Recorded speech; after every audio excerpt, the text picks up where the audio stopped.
કોડીએ અને સંજયભાઈ મણવરે કરાવેલો છે.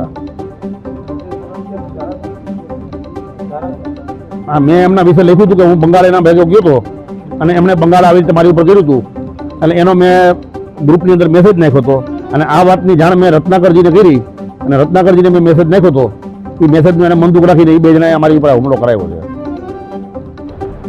હુમલો કોણે કરાવ્યો એ તો પોલીસ તપાસનો વિષય છે, પણ કોણા વિરુદ્ધ મેસેજ લખ્યો હતો તો મને જે માહિતી મળી એ પ્રમાણે તાજેતરમાં બંગાળની ચૂંટણીમાં જૂનાગઢના માનનીય ધારાસભ્ય શ્રી સંજયભાઈ કોરડિયાની આગેવાનીમાં 20 સભ્યોની ટીમ ગઈ હતી અને બંગાળનું જે રીતે કુખ્યાત છે એ પ્રમાણે જૂનાગઢના સભ્યો ઉપર ત્યાંની પોલીસ કર્મીઓ દ્વારા કોઈક રીતે હેરાન કરવાનો પ્રયત્ન થયો હતો. ત્યારે સંજયભાઈ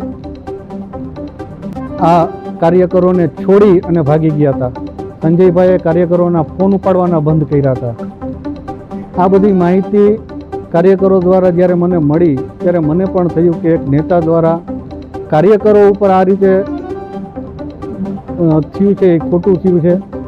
બીજા પ્રદેશમાં જ્યારે એક નેતાના વચન ઉપર કાર્યકરો પોતાનું જીવ જોખમમાં મૂકવા તૈયાર હોય ત્યારે આવી કટોકટીની પળમાં નેતા પોતે સલામત સ્થળે ભાગી જાય એ તો માનવામાં આવે છે, પરંતુ એવી તો એની કેવી મજબૂરી હશે કે એણે ફોન પણ ન ઉપાડ્યા કાર્યકરોના.